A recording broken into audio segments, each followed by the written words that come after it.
As we celebrate 35 years, it's important for us to be able to just take a look back to where it all started. But before we do that, I have a familiar face here to be able to help walk us through all that. Pastor Franklin, thank you so much for being here.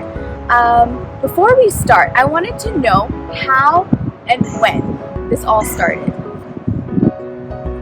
Indian Adventists who first came to this country in the early days met in homes and in rented churches, and the thought of having a church was always there in their mind. But sometimes in the mid-1980s, some of them were pretty strong in having a church, and in 1987 they met with the Potomac Conference leadership requesting for a church to be established for the Indian community. And that's how it all started. But when the president of the Indian community called a group of Indians, whoever they could reach out, they were not in favor of it. But there was a small group that was persistent, and they continued, and the church was established in 1988, January. So can you tell us a little bit more about where we are and the background? This is St. Michael's Episcopal, All Angels Episcopal Church parking lot we are standing in, a very small parking lot. And the organizers, those who are anxious to have a place, they found this place for worship, which was available, which was a very small church, wasn't being used much by the then congregation, and probably about 50 people could sit here. And so they rented this space, and we had our first service here in January 1988, January 9, 1988. And how many people would you say were there? Okay. On the first service, there were about 200 people when I was installed as the pastor of this church. Okay, and it was exciting. But what happened, the following Sabbath, was there was only about 30 people who showed up.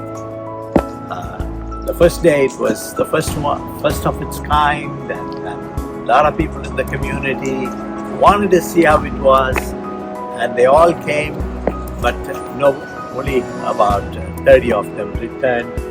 And then we would have people the following week, about 20 sometimes, 25 sometimes.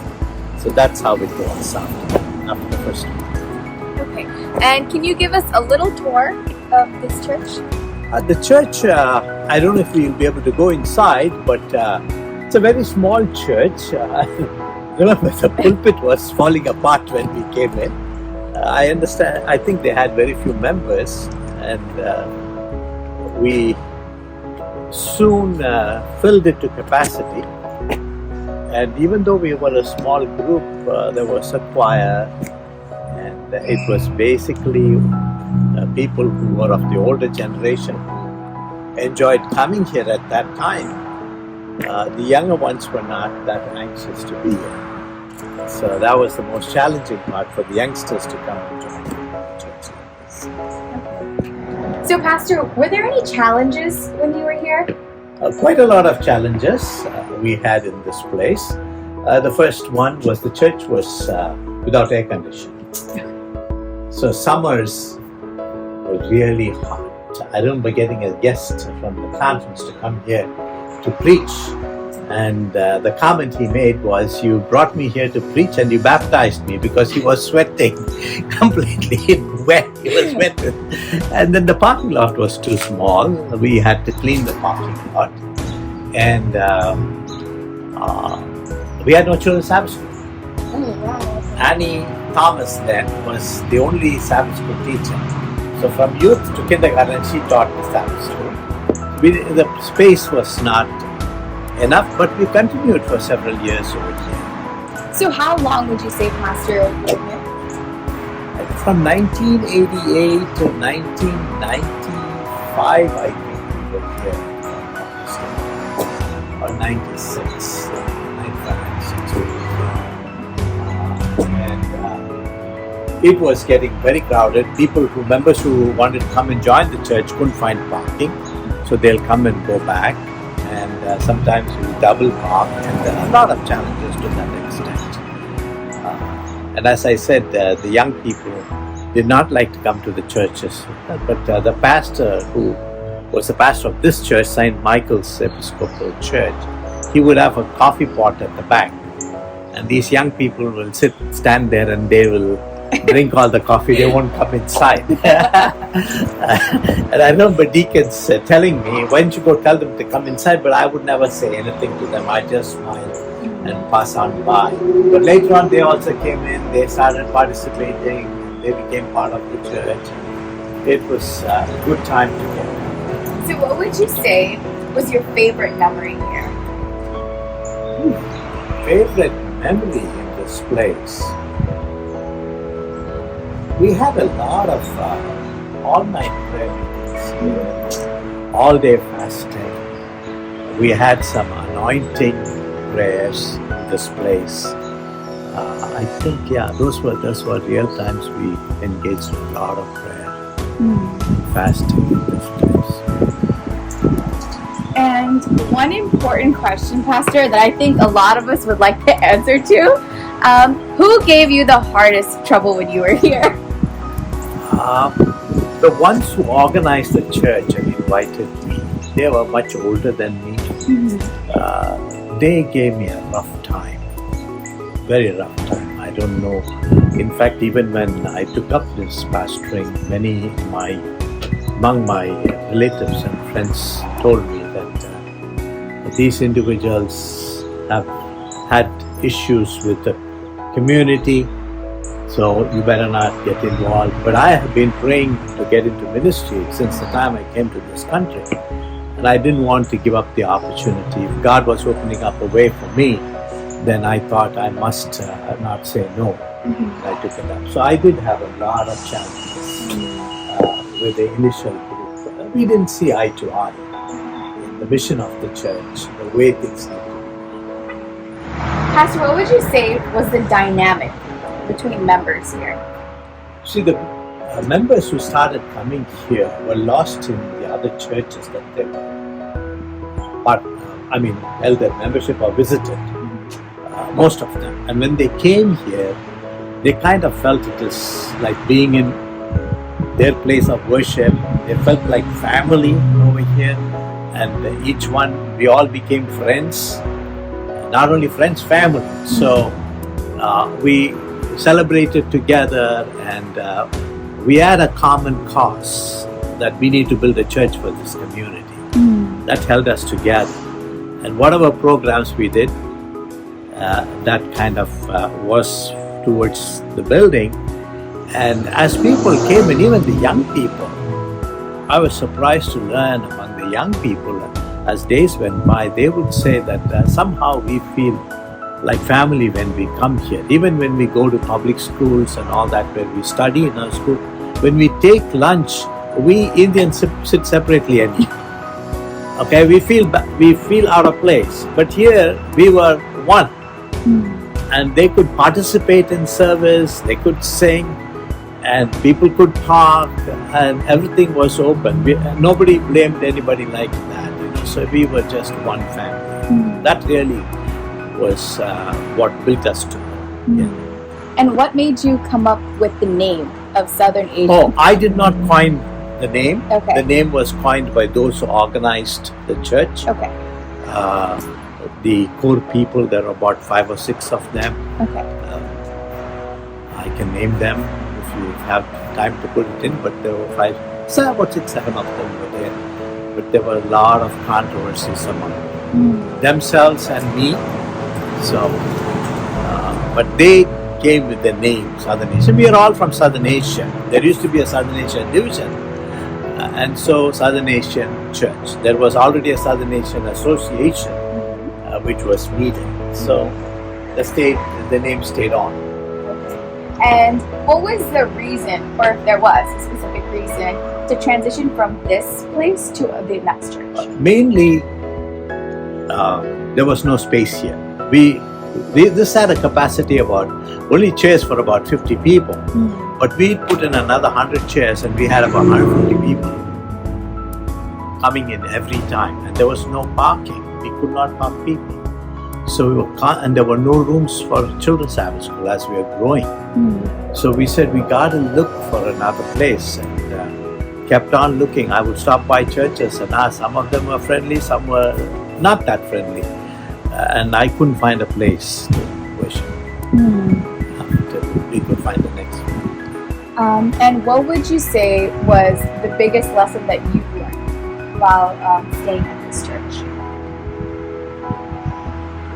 Staying at this church, that the lesson that I learned was, I got into ministry here, basically to step into ministry and jump out from here to something else, some other church, because I wanted to get into ministry, not start an Indian church as such, So I got an opportunity. I've been praying for that, and God opened up this opportunity. I said, okay, from here, I will apply for another. And what I realized was the people who are coming to church here, the Indian community, they did not have pastoral care.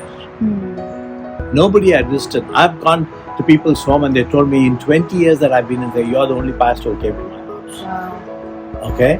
So they did not have pastoral care, and I gave them that pastoral care, which is very important. And whenever they had a problem, hospitals, whatever, I'd be there.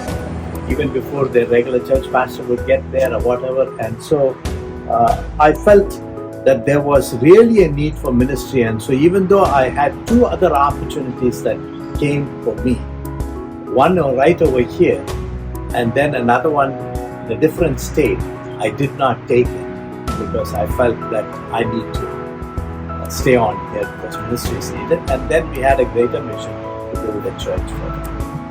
Where are we heading next? Well, as I told you, this place was just impossible for us to go. Okay? Now, so I've been searching, members were searching, I was telling them, and then many churches I visited in the city, I couldn't get it. And then one of my members, Mr. Richard Christian, he was doing some kind of a computer IT work for another church, and he talked to them, and he said they would be willing to consider if you want to go there. And he took me there and introduced me, and that's where we started worshiping next. So, Pastor, we're here where I'm sure a lot of people will remember, especially me. Can you tell us when we started worshiping here? 1996, if I'm not mistaken, we moved in here, since the place where we were worshiping was too small, not enough parking, and this was a beautiful place for us to move into. It could accommodate about 350 people, and we had enough seating for that. A beautiful place. So this really made it comfortable for us.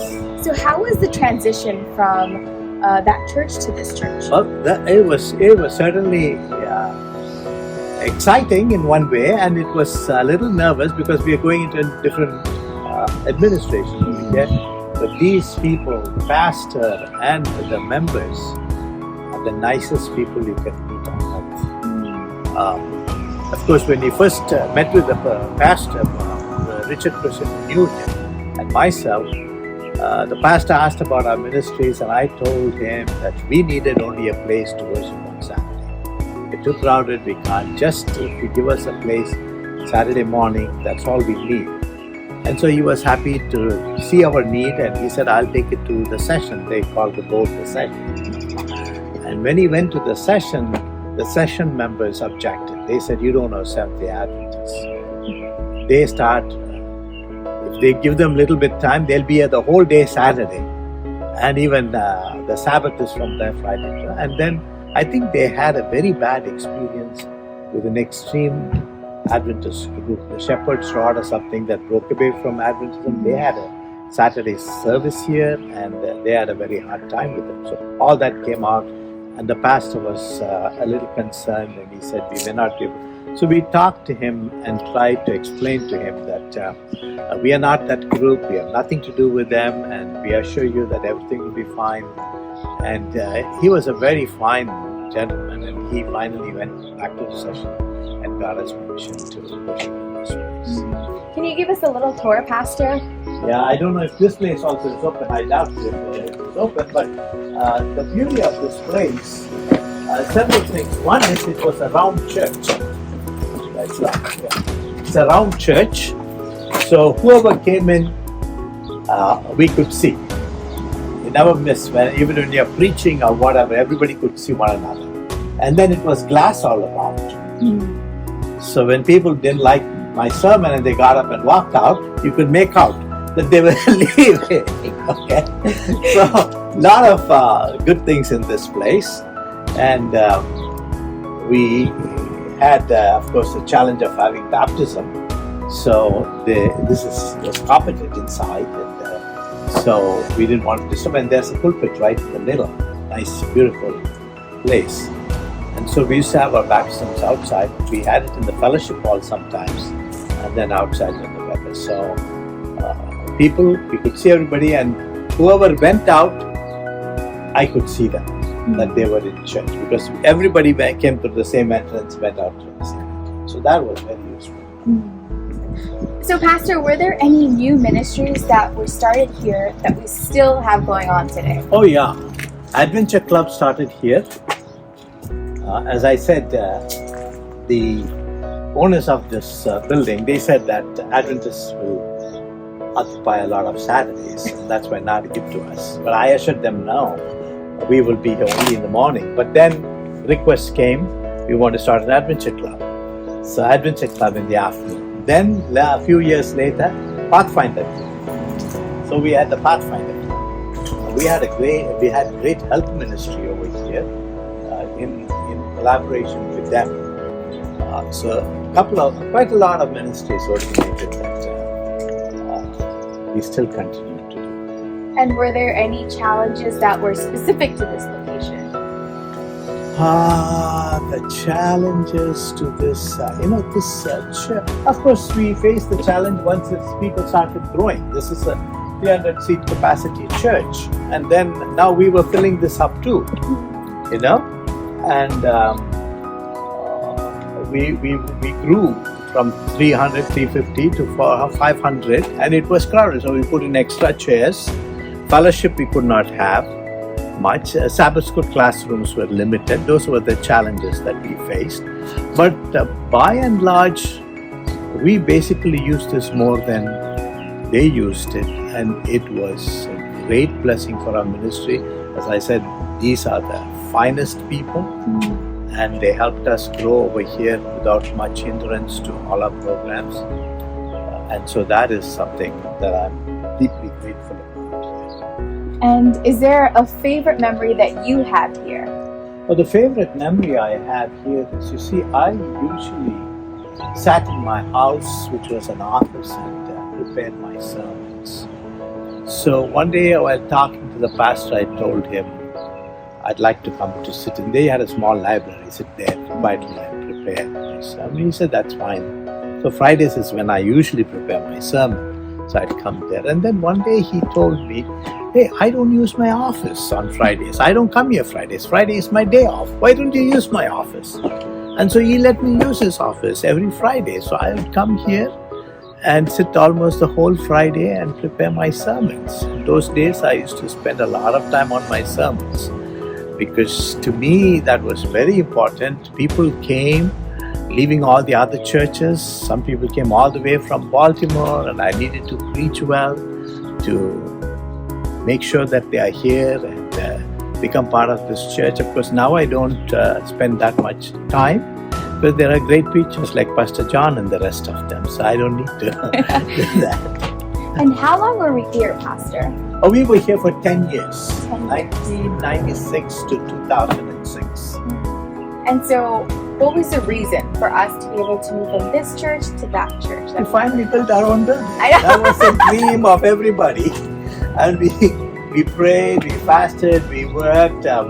When we needed a place to store oranges and mangoes that we sold from here, They gave us a place, and so it was just something that we longed to have for. And once that place was ready, we moved. So that was what we were been working for.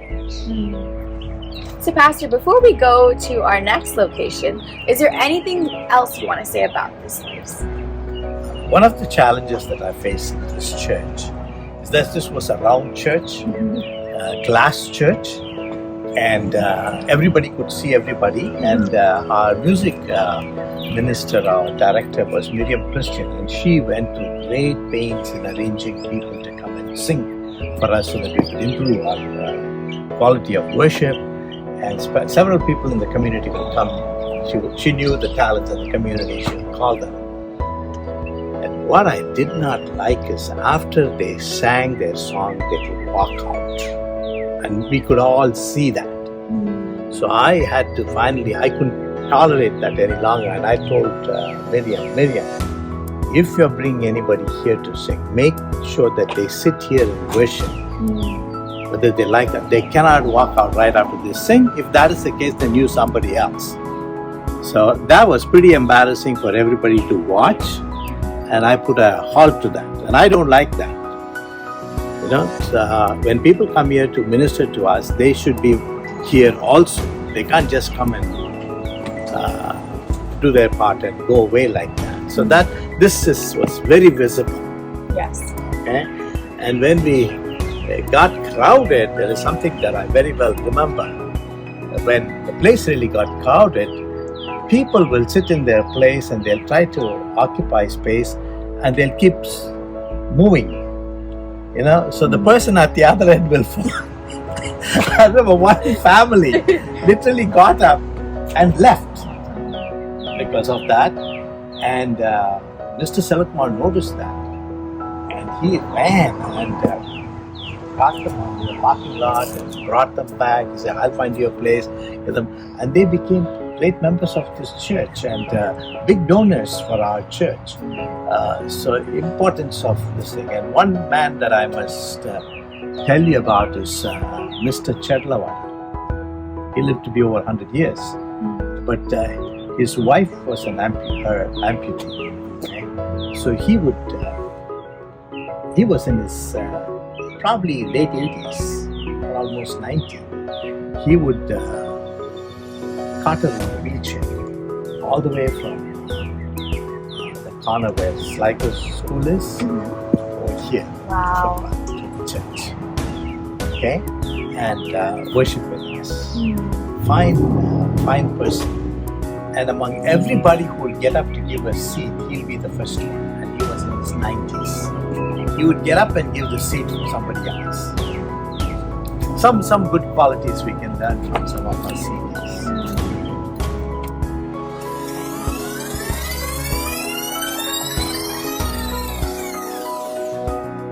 So, Pastor, we're finally at a location where we can call home.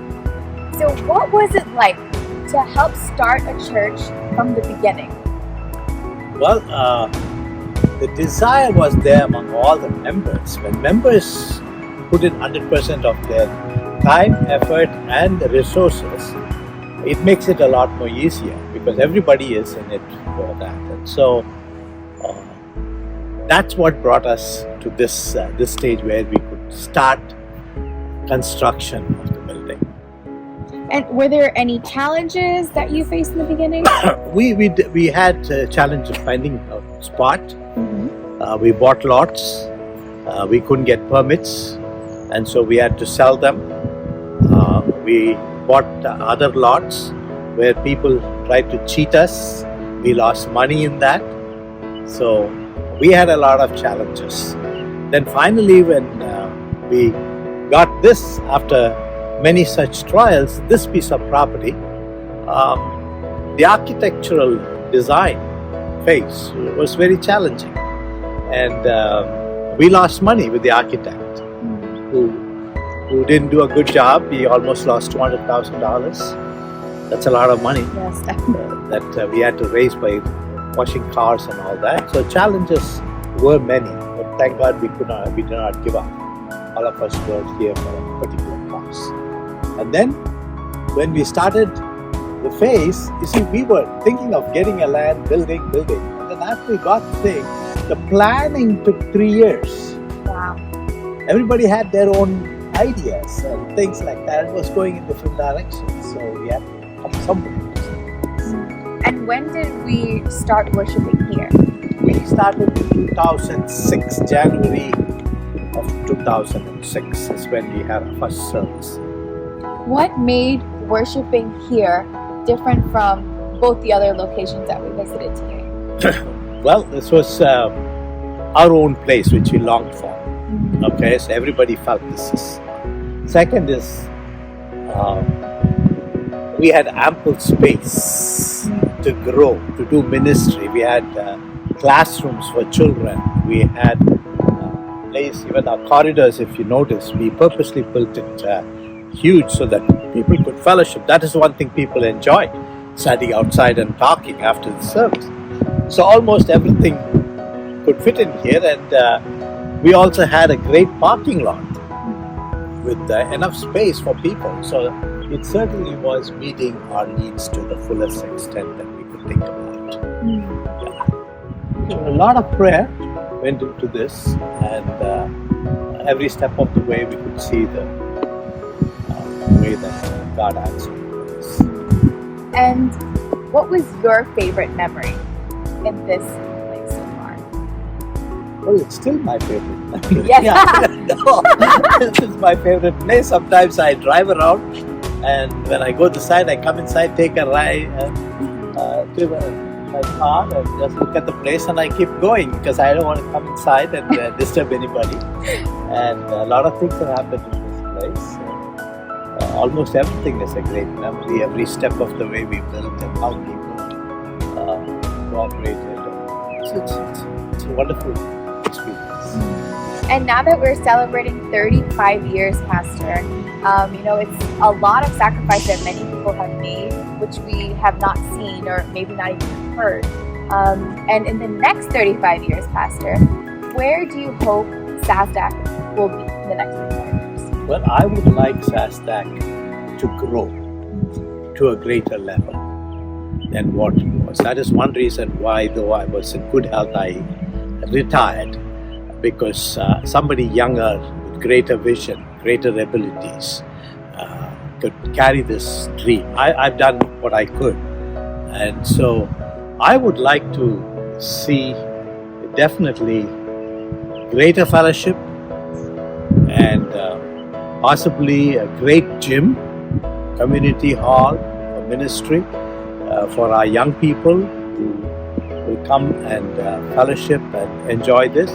And I'd also like to see something for the seniors like me who are reaching that age where we would like to have a place where we can eat Indian food, okay, and enjoy the fellowship of old times, okay, and those are two things that I wanted to see happen, but didn't happen in my time.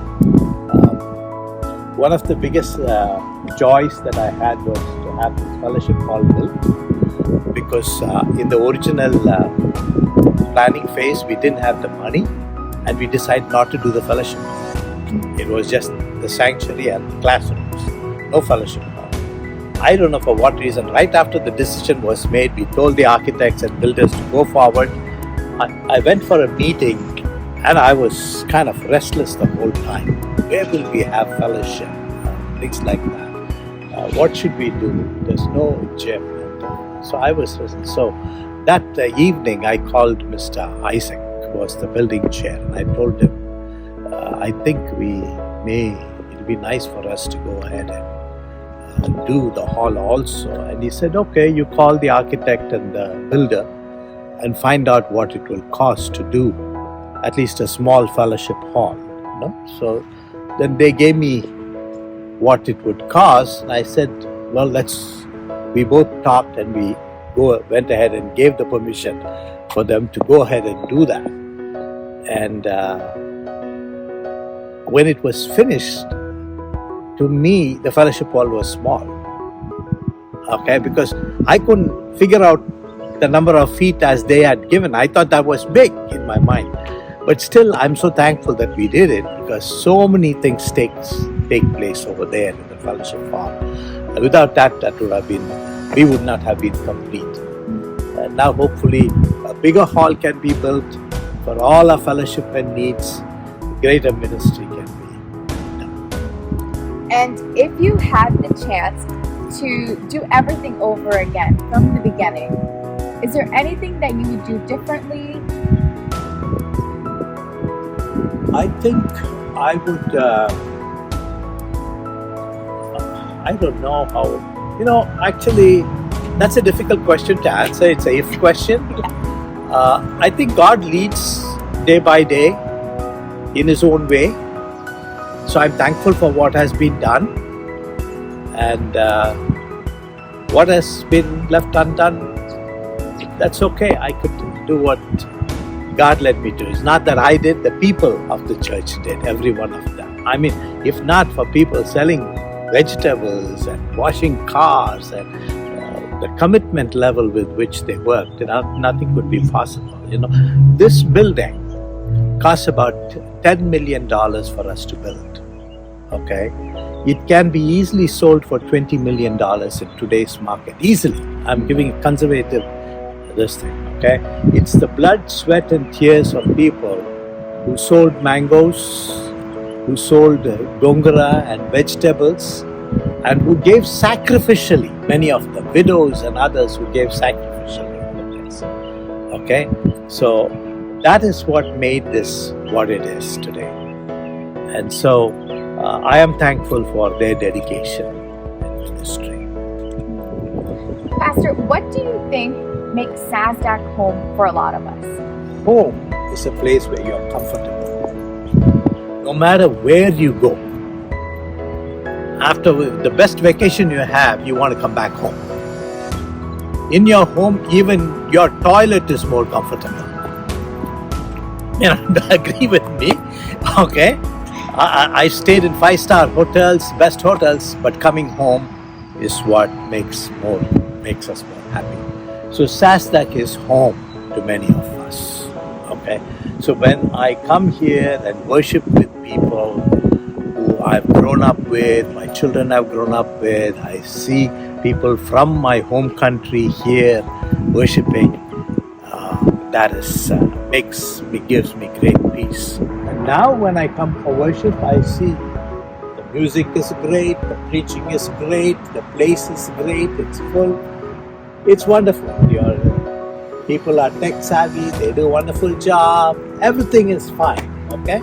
So that really makes me happy. I was going to ask you if there's any last things that you wanted to say to the SASDAC family, as we celebrate. Well, the only thing that I would like to say to the members of SASDAC is be united.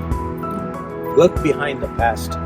Okay? But you got to stand by and you have to support him. You have to work unitedly for the cause of God. We all have different minds. We all think differently. Okay? God has given us that capacity. But when it comes to the church, this is God's church. You are part of this church. This is your church. Do all that you possibly can to uplift the church and its ministry. Okay? But I would only want for unity of the church, that they work along with the pastor, everybody, and build the congregation so that it will be a shining light for people around this place. So thank you so much, Pastor, for taking the time and giving us a glimpse of SASDAC's history and what it was like for you and for many of the members that were here from the beginning. So thank you so much. It's my joy and privilege. Anytime. Okay? Thank you.